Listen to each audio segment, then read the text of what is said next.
Hello, we are back in number 6. Amen.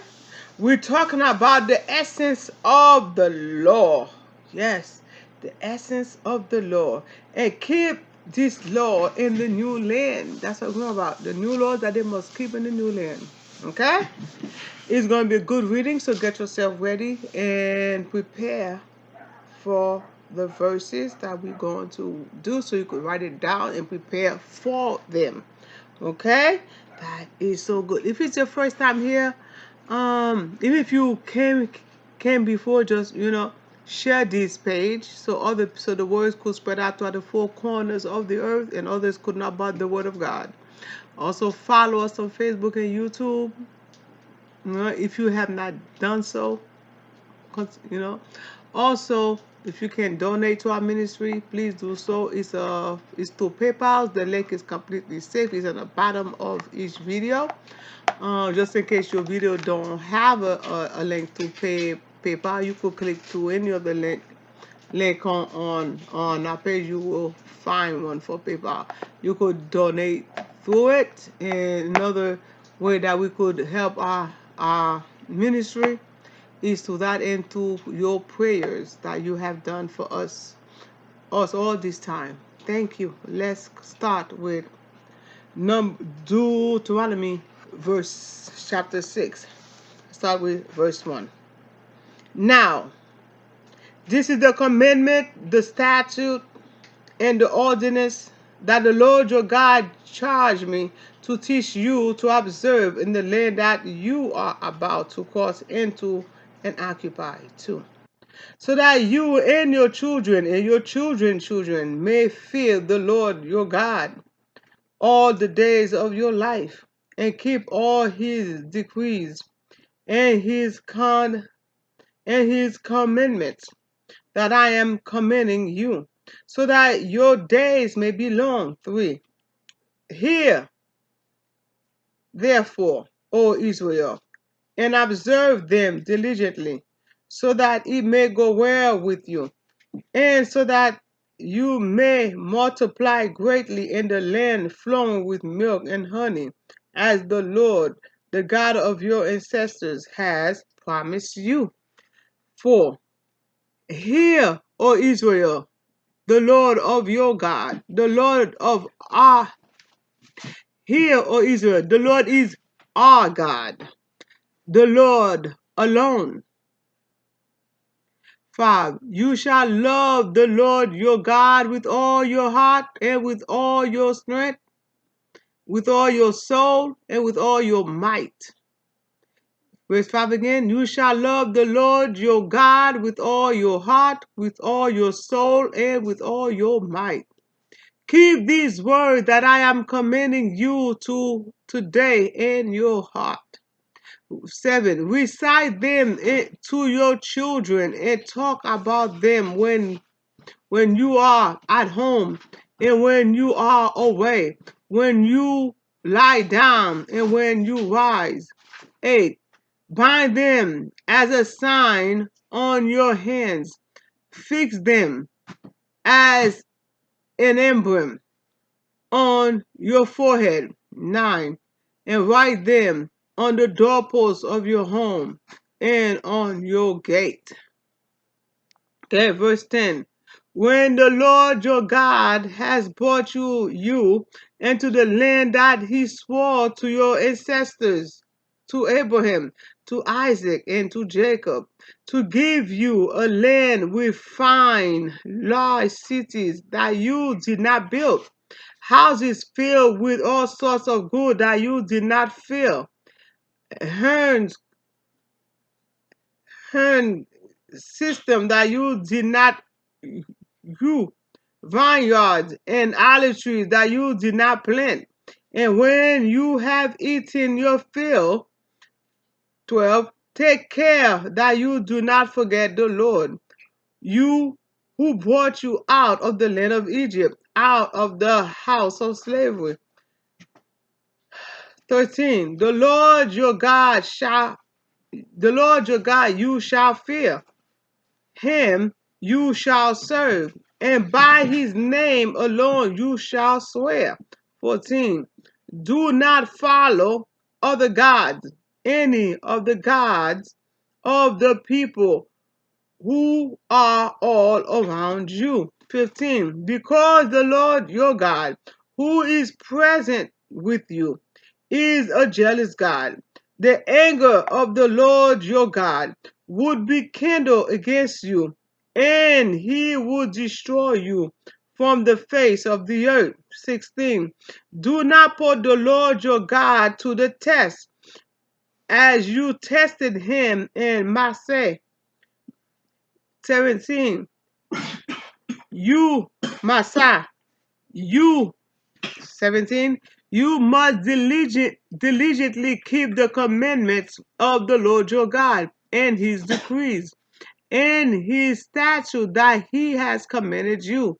18, do what is right and good in the sight of the Lord, so that it may go well with you and so that you may go in and occupy the good land that the Lord swore to your ancestors to give you. 19. Thrusting out all your enemies from before you, as the Lord has promised. Right? 20. When your children ask you in time to come, what is the meaning of the decree and the statute and the ordinance that the Lord our God has commanded you? 21. Then you shall say to your children, we were Pharaoh's slave in Egypt, but the Lord brought us out of Egypt with a mighty hand.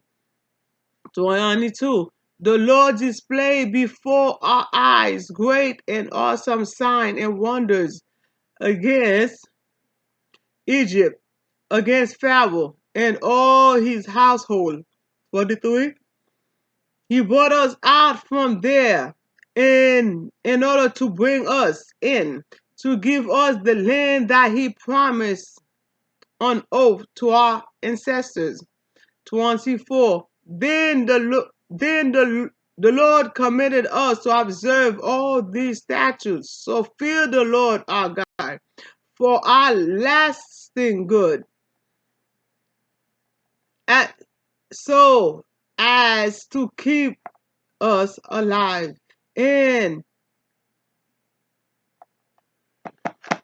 24. Let me do 24 again. Then the Lord commanded us to observe all these statutes, to fear the Lord our God for our lasting good, so as to keep us alive, as is now the case. 25. If we diligently observe this entire commandment before the Lord our God, as he has commanded us, we will be in the right. Wow, I want to be in the right. Don't you want to be in the right? Don't you want to observe the commandments of the Lord and stand before him in the right without no blemish? Wow, I want to do that. I know life is hard and it's hard to keep it, but the devil will always try to trick you into doing things or convince you to do things. But if you listen to your inner spirit, God is talking to you and you will know what is right and what is wrong. Okay? Now, verse 1 through 9 talk about the essence of the law. Okay? Now, let's talk about verse 1, 2, 3. Okay. Verse 1, 1, 2, 3. Where am I going? I'm going to the other chapter, chapter 5. I'm on verse 1, 2, 3. Now, this is the commandment, the statute, and the ordinance that the Lord your God charged me to teach you to observe in the land that you are about to cross into and occupy. All right? So, verse 1 talk about obedience to the law in the land. Verse 1, right? Obedience to the law in the land. Okay? Now,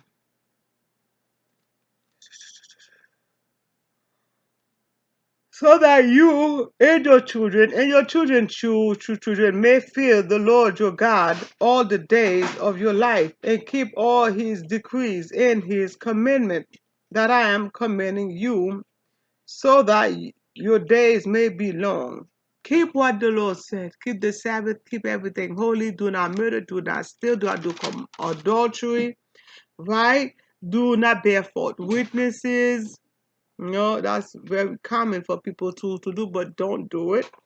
Okay? Do not cover your neighbor's wife and anything that your neighbors own. Okay? Anything at all. So now verse 3. Here, therefore, O Israel, and observe them diligently, so that it may go well with you, and so that you may multiply greatly, and the land flowing with milk and honey, as the Lord, the God of your ancestors, has promised you. He made a deliberate promise toward you, right? He said, so 1, 2 said, obedience to the law of the land. You see that in verse 1. Now let's continue. Is rewarded by long life and prosperity and population growth in that same land in verse 3. Right? So if you observe the law of the land, if you observe the law that God has put in place, you will be prosperous. More children mean more farm workers, less work, less stress on you. Okay? You have a land that you didn't grow, that you didn't take care of, but then God give it to you for possession. All that is great. Okay? He will bless you, multiply you, give you long life for you to enjoy your great children or your great children. He will bless you with long life. So, but that is if you keep his commandments and his laws. Okay, so it's never too late. If you didn't start, right now is the time for you to start. Okay? Now, um, okay. Growth in that land flowing with milk and honey was also discussed in verse 3. Is a conventional description of material abundance. Right? Material abundance. When the Lord is giving you, he tell you, I'm giving you this, I'm giving you that, I'm giving you milk free of, I'm giving you everything. So he lets you know what you're gonna get. So you're not surprised when you receive it. Right? He made a promise to the people of Israel, to his people, that he was gonna take care of them, and that's what he's doing. Okay? Now, verse 4 and 5. Verse 4 and 5. Hear, O Israel, the Lord is our God, the Lord alone. You shall love the Lord your God with all your heart and with all your soul and with all your might. Okay? The Lord is unique in power and unity, and though has an exclusive claim on Israel's love and loyalty. The translation alone asks the Lord and incomparability. The translation offers a note, a a a emphasize a note, emphasize the Lord's unity and contrast to believe in a multitude of God. I said, he's unique. He's only one God, but he's unique. So that's the point of worshiping other gods when you have a unique God in your hand. No other God can stand in front of him because he's the only one that matters. So when he wants your loyalty, and he tell you why he wants your loyalty, because he went and fought for you. He went and fought for you. He provided for you so you could be his. So therefore you are his. So just accept the fact that you are a chosen people of God. Right? We are the modern day Israelites. Right?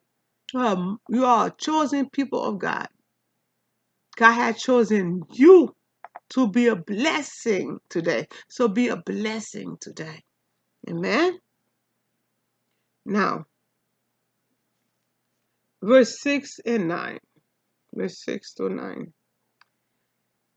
Keep these words that I am commanding you to today in your heart.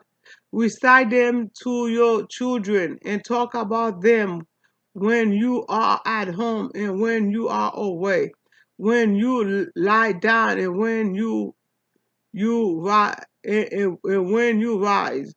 Bind them as a sign on your hands. Fix them as an emblem on your forehead, and write them on the doorposts of your house and on your gate. Okay?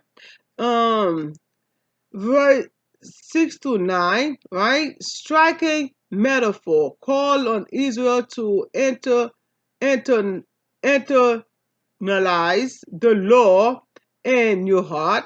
Okay? And take it personally, bind them on verse 8 so that it pervades every aspect of life. Talk about them in verse 7, write them on verse 9, recite them on verse 7. Literally means to sharpen up for instruction. In other words, listen to what I'm saying. I'm teaching you what I want you to know, and I want you to follow through. Thank you. Write them in your heart. Keep them. Recite them. Know it. Okay? Now, verse 10 to 25 talk about keeping this law to the new land. Keeping the law that I'm giving you to the new land. Not just hear it and let it sleep out, but keep it. Okay? Verse 10 to 12. Verse 10 to 12. Then the Lord your God has brought you into the land that he swore to your ancestors, to Abraham, to Isaac, and to Jacob, to give you a land uh, a land with fine, large cities that you did not build. Okay? Houses filled with all sorts of good that you did not fill. Hearn him all sort of good that you did not him system that you did not you root system that you did not you vineyard and olive tree that you did not plant, and when you have eaten your fill when you have eaten your fill, take care that you do not forget the Lord who brought you out of the land of Egypt, out of the house of slavery. Okay? He talk about that the Lord is the source of these good things, undercuts any pride Israel might feel in its prosperity. God is saying, I gave you all these things. Even though you did not work for them, I give it to you. But do not take personal pride in them because you did not work for them. I did. I gave it to you. Okay? Yes, you went to war. Yes, you plundered and you took everything that the people had that you like. But guess what? I let it happen. Okay? That's what the Lord is trying to tell you. Okay, verse 15. Verse 15. Because the Lord your God, who is present with you, is a jealous God. The anger of the Lord your God shall be kindled against you, and he will destroy you from the face of the earth. Okay? Israel's loyalty is mentioned by the Lord's basic nature as a jealous God. Okay? He made it sure to let you know that he is a jealous God. He repeated so many times. One who is so passionately concerned with Israel exclusive allegiance, that national destruction is a real possibility when you choose not to follow him. When you worship the other gods, he tell you, I'm a jealous God. I got you out of slavery. So if you want to stay alive, you follow me. You know that I will kill, because obviously I kill your parents. I told them because they had no faith in me, right? You had no faith, faith in my powers and my abilities. Guess what? Your faith, your words have just killed you, right? So therefore, you know what I can do. So, because you know I'm a jealous God and I did all that to get you out, you should follow it. You should follow it. And you should know when I tell you something, if I tell it to you, it's because it's what's going to happen. Right? So he is a jealous God. He don't want you to take time out of his day to worship a false God. He don't want to share you with nobody at all. Okay? He wants you to be exclusively his. Okay? Now, let's do verse 16. Do not put the Lord your God to test, as you tested him in Massa. Okay? Now, let's go to Exodus 17. Exodus 17. So I could explain more to you verse the verse that I just read to you right now. Exodus 17.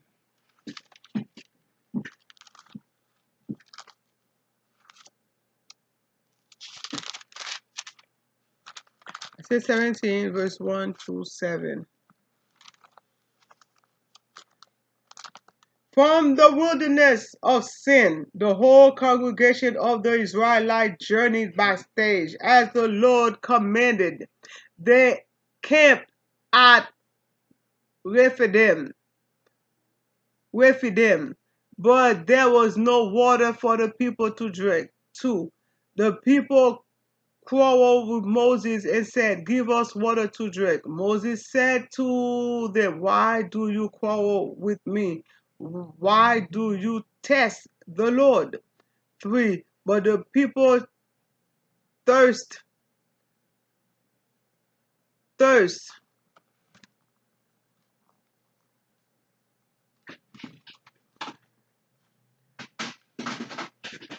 But the people thirsted there for water, and the people complained against Moses and said, why did you bring us out of Egypt to kill us and our children and livestock with thirst? 4. So Moses cried out to the Lord, what shall I do with these people? They are almost ready to stone me. The Lord said to Moses, go on ahead of the people and take some of the elders of Israel with you. Take in your hand the staff with which you struck the Nile, and go. I will be standing there in front of you on the rock of Horeb. Strike the rock, and water will come out of it, so that the people may drink.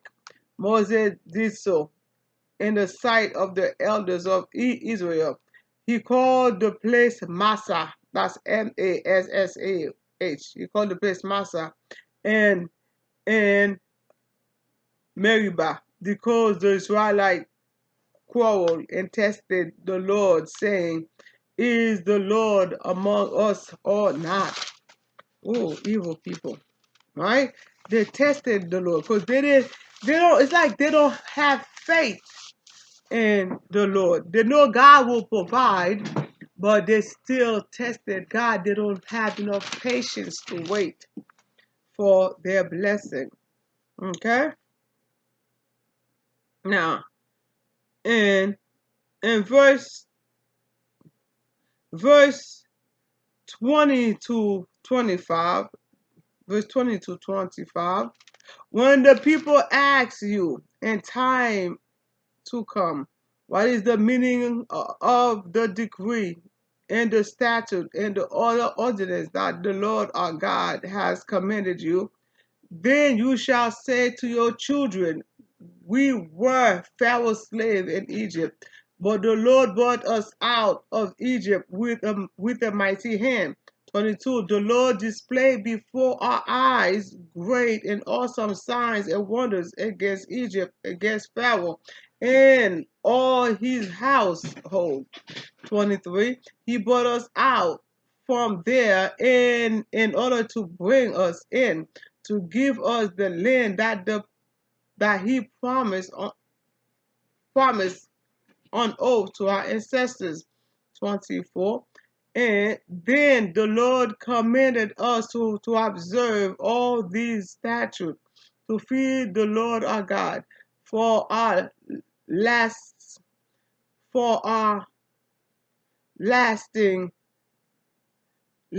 good, so as to keep us alive, as is now the case. 25.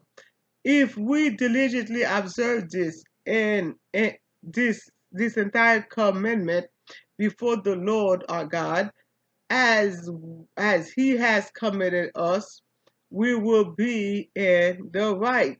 Okay, so verse 20 to 25. Okay, Deuteronomy is regularly concerned with the instruction of the next generation. Okay, and verse 3 and also in verse 7. Verse 3 said, let me read that for you. Hear therefore, O Israel, and observe them diligently, so that it may go well with you, and so that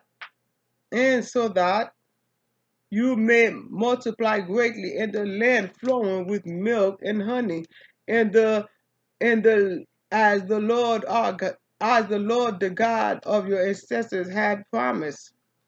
Okay, verse 3, verse 7. Recite them to your children and talk about them when you are at home and when you are away, when you lie down and when you rise. Amen. So verse 20-25, Deuteronomy is regularly concerned with the instruction of the next generation, which we could see on verse 3 and verse 7, right? This retelling of the story of salvation include each succeeding generation by repeatedly using we and us. Okay, we saw that. Okay, I will do verse 7 in tomorrow night. Hopefully you come back and you share the move. You share this. Give us a thumbs up to know that you was here. To let us know that you was here. You was watching the video, and you share the video and you follow us for when the next one is coming, and you take the time and your hard-earned money and your prayer and you donate it to our ministry either through prayer or to monetary funds. Sorry. And you donate it through monetary funds. You could click on the link below. It is PayPal. It is completely safe. And every donation you give will go toward helping those who are in need. Peace. May the glory of God be with you. Shalom.